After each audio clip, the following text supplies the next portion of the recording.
आखिर क्या है ऐसा इस भानगढ़ के किले में जो सब इतना डरते हैं वहां जाने से? कहते हैं कि वहाँ पर अभी भी रानी रत्नावती की आत्मा भटकती है। बहुत सारे लोग जो वहाँ गए लेकिन फिर वहाँ से वापस लौटकर नहीं आए, इसलिए 6 बजे के बाद वहाँ एंट्री भी बंद हो जाती है। रात के समय कोई वहाँ नहीं जा सकता। वही फालतू की बकवास कहानी। खामखा लोगों ने उस किले को इतना फेमस किया हुआ है। जब तक मैं अपनी आंखों से ये सब देख नहीं लेता, मैं ऐसी किसी बात को नहीं मानूंगा। ठीक है, तो फिर चलो हमारे साथ भानगढ़। तुम्हारा शक भी दूर हो जाएगा और सबके लिए एडवेंचर भी हो जाएगा। वो लोग अगले ही दिन लगभग 2 बजे गाड़ी में बैठे और भानगढ़ के लिए निकल गए। उनके शहर से भानगढ़ लगभग 2.5 से 3 घंटे की दूरी पर था। शाम के लगभग 5 बजे के आसपास वो लोग भानगढ़ पहुंचे, लेकिन वहां पर घूमने आए ज्यादातर लोग वहां से निकलकर बाहर की तरफ आ रहे थे। लगता है सब जा रहे हैं यहाँ से। यहाँ का खौफ ही ऐसा है कि किला बंद होने से पहले ही लोग खुद किले से बाहर आ रहे हैं। लोग तो होते ही डरपोक है। चलो हम अंदर चलते हैं। वो लोग किले के अंदर जाने लगे। तभी वहां के गार्ड ने पीछे से आवाज लगाकर उन्हें रोक दिया। 5 बज रहे हैं। 6 बजे किले को बंद करने का टाइम हो जाता है, तो 6 बजे से पहले बाहर आ जाना। ठीक है अंकल, आप चिंता मत करो, हम आ जाएंगे। गार्ड को आश्वासन देकर वो पांचों अंदर चले गए और 6 बजे तक किले में इधर उधर घूमते रहे, मगर तब तक उन्हें वहां कुछ भी महसूस नहीं हुआ। वहां हल्का हल्का अंधेरा छाने लगा। तभी वहां उन्हें किसी के कदमों की आहट सुनाई दी। एक बार को तो वो सब डर गए, मगर जब उन्होंने मुड़कर देखा तो गार्ड वहां के सब रूम्स को चेक कर रहा था। अगर इस गार्ड ने हमें यहाँ पर देख लिया तो बिल्कुल नहीं रुकने देगा हमें यहाँ पर। इससे छिपना होगा हमें। वो लोग कमरों के अंदर जाकर वहां से सबसे अंदरूनी हिस्से में छिप गए। गार्ड को जब वहां कोई नहीं मिला तो वो भी वहां से वापस बाहर आ गया। चलो, वो गार्ड भी यहाँ से चला गया। अब हम आराम से यहाँ रुक सकते हैं। मैंने सुना है कि भूत प्रेत और ऐसी शक्तियाँ परफ्यूम की खुशबू से बहुत अट्रैक्ट होती हैं। तो चलो परफ्यूम भी लगा लेता हूँ मैं। अगर रानी रत्नावती के भूत को तुझे ढूंढना होगा तो ऐसे भी ढूंढ लेगी। उसके लिए तुझे ये परफ्यूम लगाने की जरूरत नहीं है। मजाक छोड़ो यार। देखो, हम यहाँ पर रुक रहे हैं वो तो ठीक है, लेकिन ऐसी चीजें करके तुम यहाँ पर भटक रही शक्ति को उकसाओ मत। अरे चुप करो यार तुम। यहाँ पर तुम्हारा लेक्चर सुनने नहीं आए हम। पूजा ने वरुण को समझाने की कोशिश की, लेकिन वरुण ने अपनी शर्ट पर खूब सारा परफ्यूम स्प्रे कर लिया। जैसे जैसे वक्त बीतता जा रहा था, वैसे वैसे वहां अंधेरा गहराता जा रहा था। कुछ देर तक तो वहां पर उन्हें कुछ भी महसूस नहीं हुआ, मगर कुछ देर बाद वरुण ने अपने बैग से एक मिठाई का डब्बा निकाला और उसमें से एक मिठाई का टुकड़ा निकालकर जमीन पर रख दिया। ये क्या कर रहा है तू? कहते हैं कि मिठाई की खुशबू से आत्माएं बड़ी आकर्षित होती हैं, तो बस बुला रहा हूँ रानी रत्नावती को। वरुण ने जैसे ही ये बात कही, जमीन पर रखी वो सफेद रंग की मिठाई अचानक से काले रंग में बदल गई और उसमें से सड़े हुए मांस जैसी दुर्गंध आने लगी। और अचानक से वहां किसी की पायलों की आवाज उन्हें सुनाई दी। ये क्या हो रहा है? पायल की आवाज सुनी तुम लोगों ने? हाँ, पायल की आवाज तो मैंने भी सुनी। तभी वहां आने वाली पायल की वो आवाज इतनी तेज हो गई जैसे पायल पहनी हुई कोई औरत सीधे उनकी तरफ ही आ रही हो। वो पांचों बुरी तरह डर गए और वहां से निकलने के लिए बाहर की तरफ भागने लगे। बाकी सब तो उस कमरे से निकल गए, लेकिन एक पत्थर से वरुण का पैर टकराया और वो वहीं गिर पड़ा। तभी वो पायलों की आवाज ठीक उसके पास आकर रुकी और उसने जैसे ही पीछे मुड़कर देखा तो रानी का लिबास पहनी एक औरत ठीक उसके सामने खड़ी थी और उसके पैर पीछे की तरफ मुड़े हुए थे। उसे देखकर वरुण की जोरदार चीख निकल गई। तभी उस औरत ने वहां पर रखे उस काले रंग के मिठाई के टुकड़े को उठाया तो उसके अंदर से जिंदा कीड़े रेंगते हुए नीचे गिर रहे थे। उस औरत ने अपना घूंघट हटाया और उस सड़े हुए कीड़े लगे मिठाई के टुकड़े को अपनी लंबी जीभ बाहर निकालकर निकल गई। उसका चेहरा इतना भयानक था कि डर के मारे वरुण का शरीर कांप रहा था। तभी उस औरत ने अपने दोनों हाथों को वरुण की तरफ बढ़ाया और उसके हाथ खुद ब खुद लंबे होते गए। लेकिन इससे पहले कि उसके हाथ वरुण की गर्दन तक पहुंचते, उसके दोस्तों ने उसको पैर से पकड़कर उसे बाहर की तरफ खींच लिया और उसे लेकर वो वहां से भागने लगे। इस किले के बारे में हमने जो सुना था वो बिल्कुल सच है। आज भी यहाँ पर रानी रत्नावती की आत्मा भटक रही है। अरे भाई, नाम मत ले उसका, बिल्कुल सामने थी वो मेरे। अगर तुम लोग मुझे नहीं खींचते तो आज रात मेरा तो खेल ही खत्म हो जाता। वहां से निकलने के लिए वो पांचों फुल स्पीड में दौड़ रहे थे, मगर तभी फिर से उनके कानों में पायल की छन छन की आवाज पड़ी और उल्लुओं का एक झुंड और तेजी से उड़ता हुआ उनके सर पर मंडराने लगा। Oh my God, guys, यहाँ से जितनी जल्दी हो सके भागो, वरना आज हम में से कोई जिंदा नहीं बचेगा। वो वहां से बाहर की तरफ ही भाग रहे थे। तभी आशीष को महसूस हुआ कि उसके साथ साथ कोई और भी उसी की गति से भाग रहा है।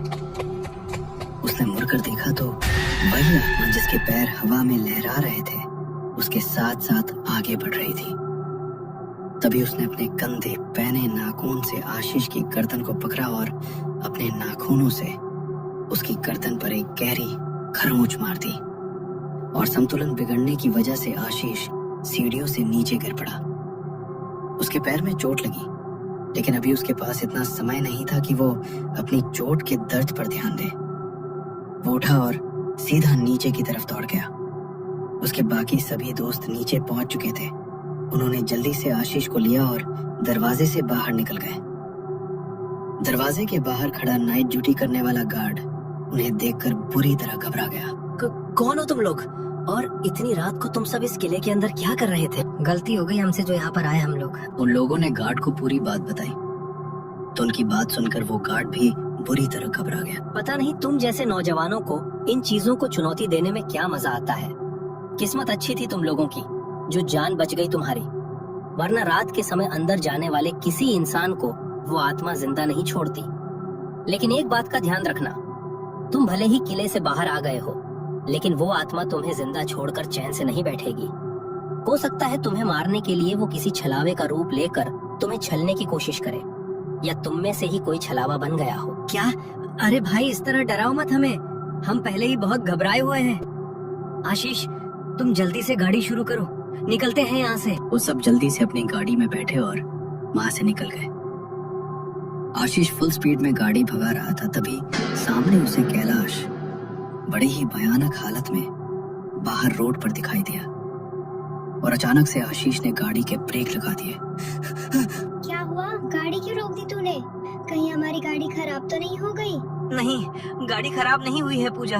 मैंने अभी अभी कैलाश को जख्मी हालत में अपनी गाड़ी के सामने देखा। क्या? ऐसा कैसे हो सकता है? मैं तो तुम सबके साथ गाड़ी के अंदर बैठा हूँ, तो तुम्हें बाहर कैसे दिखाई दे सकता हूँ? लगता है डर की वजह से तुम्हें ऐसा भ्रम हो रहा है। एक काम करो, तुम पीछे आकर बैठ जाओ, गाड़ी मैं ड्राइव कर लेता हूँ। नहीं, कोई भी गाड़ी से नहीं उतरेगा। तुम लोगों को याद नहीं उस गार्ड ने क्या कहा था? वो छलावा बनकर भी हमारे पीछे आ सकती है। प्लीज तुम गाड़ी स्टार्ट करो आशीष। वो कैलाश का रूप लेकर छलावा बनकर तुम्हें दिखाई दी, ताकि तुम गाड़ी रोको और हम सब गाड़ी से नीचे उतर जाए। हाँ, वरुण बिल्कुल ठीक कह रहा है। वो छलावे के रूप में हमें फंसाना चाहती है। तुम जल्दी से गाड़ी स्टार्ट करो आशीष। आशीष ने दोबारा से गाड़ी स्टार्ट की। उन सबका मूड थोड़ा लाइट हो सके इसलिए आशीष ने गाड़ी में गाने चला दिए। सबने कुछ देर के लिए अपनी आंखें बंद कर ली। तभी वरुण को प्यास लगी और वो गाड़ी में पानी की बोतल ढूंढने लगा, मगर तभी उसका ध्यान सामने गाड़ी के रियर मिरर पर पड़ा। तो रियर मिरर में कैलाश के चेहरे का मांस बुरी तरह फटा हुआ था और उसके चेहरे पर अनगिनत कीड़े रेंग रहे थे। उसका चेहरा देखकर वो बुरी तरह डर गया और जोर से चिल्लाया। उसकी चीख सुनकर आशीष भी घबरा गया और उसने तुरंत गाड़ी के ब्रेक लगा दिए। क्या हुआ वरुण, तुम चिल्लाए क्यों? तू ठीक कह रहा था आशीष, ये कैलाश ही छलावा है। अभी रियर मिरर में इसका चेहरा देखा मैंने। ये हमारा कैलाश नहीं है। दिमाग खराब हो गया है क्या तेरा? क्या कुछ भी बोल रहा है? मैं कोई छलावा नहीं हूँ। अरे तुम सब मुझे ऐसे क्यों देख रहे हो? मैंने कहा ना, कोई छलावा नहीं हूँ मैं। अब हम और रिस्क नहीं ले सकते, गाड़ी से बाहर निकालो इसे। तभी वरुण ने गाड़ी में रखी हॉकी स्टिक उठाई और कैलाश के सर पर दे मारी। कैलाश वहीं बेहोश हो गया और उन लोगों ने उसे गाड़ी से बाहर रास्ते पर फेंक दिया और गाड़ी लेकर आगे बढ़ गए। अच्छा हुआ जो हमें पता चल गया कि कैलाश ही वो छलावा है, वरना अगर वो थोड़ी देर और हमारे साथ रहता तो हमें भी मार देता। हाँ निधि, ठीक कह रही हो तुम। अच्छा सुनो आशीष, आगे कोई ढाबा वगैरह आए तो गाड़ी रोक कर चलना। बहुत तेज प्यास लगी है मुझे, और गाड़ी में जो पानी रखा था वो भी खत्म हो गया है। लेकिन क्या बीच रास्ते में गाड़ी रोकना सेफ होगा? हम में से जो छलावा था वो अब हमारे साथ है ही नहीं, तो खतरा किस बात का?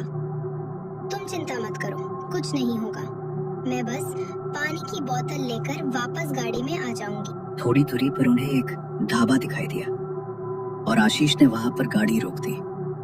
पूजा पानी की बोतल लेने के लिए गाड़ी से नीचे उतरी, तभी निधि भी उसके साथ साथ नीचे उतर गई। मुझे वॉशरूम जाना है। मैं भी तुम्हारे साथ चलती हूँ। वो भी पूजा के साथ ढाबे के अंदर चली गई। वरुण और आशीष गाड़ी में उन दोनों का इंतजार कर रहे थे, तभी निधि चीखती हुई वहां पर आई और गाड़ी में बैठ गई। उसके माथे पर गहरी चोट लगी थी और हाथ का मांस भी छिला हुआ था। ये क्या हुआ तुम्हें? निधि, ये सब कैसे हुआ? कुछ तो बोलो। अभी कुछ भी बताने का समय नहीं है। प्लीज जल्दी से गाड़ी स्टार्ट करो और निकलो यहाँ से। अरे लेकिन पूजा कहाँ पर है? उसे तो आने दो। वो पूजा नहीं, छलावा है। प्लीज जल्दी से गाड़ी शुरू करो। इतना सुनते ही आशीष ने फुल स्पीड में वहां से अपनी गाड़ी भगाई और तभी उसके दिमाग में कैलाश का ख्याल आया। इसका मतलब कैलाश छलावा नहीं था, असली छलावा पूजा थी और हमने बेफिजूल में ही कैलाश को गाड़ी से उतार दिया। उसे हमने जंगली रास्ते पर फेंक दिया था यार। अगर किसी जंगली जानवर ने उसे नुकसान पहुंचा दिया तो बेफिजूल ही वो मारा जाएगा। नहीं, हम अपने दोस्त को ऐसे मरने के लिए नहीं छोड़ सकते। गाड़ी घुमा आशीष, हमें कैलाश को वापस लेकर आना होगा। नहीं आशीष, यू टर्न मत लेना। मैंने सुना है छलावे को जिस रास्ते पर छोड़ा जाता है उस रास्ते पर मुड़कर वापस नहीं जाया जाता, वरना वो छलावा इसे खुद के लिए आमंत्रण समझकर फिर से पीछे आ जाता है। क्या? तब तो हम चाहकर भी कैलाश को नहीं बचा सकते। हमें माफ करना कैलाश, हम तुम्हारी मदद करना चाहते हैं लेकिन चाहकर भी तुम्हारी मदद नहीं कर सकते। ये सब मेरी गलती है। अगर मैंने यहाँ पर आने की जिद ना की होती तो ऐसा कुछ होता ही नहीं। मेरी वजह से ही पूजा की जान चली गई। ये बातें बोलते हुए आशीष की आंखों में आंसू आ गए और तभी वरुण के पास एक कॉल आई।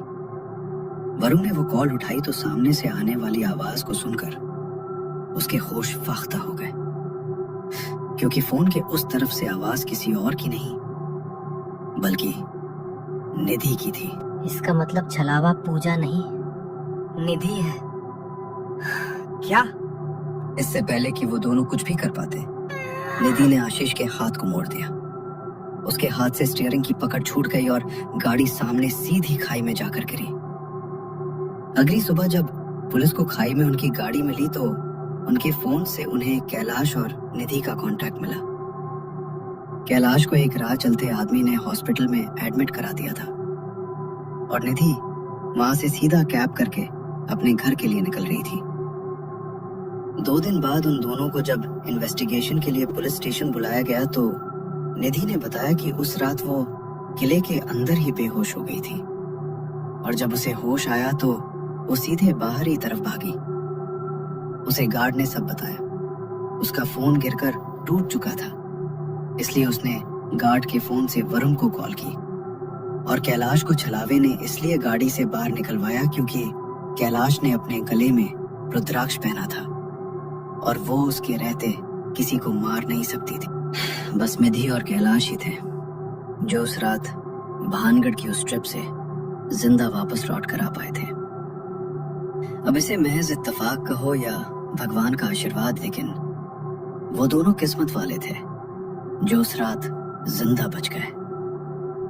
उस रात को वो दोनों अपने जीवन में कभी भूल नहीं पाए और उनके 3 दोस्तों की मौत का गम हमेशा के लिए उनके दिल पर एक भारी पत्थर के बोझ की तरह बनकर रह गया।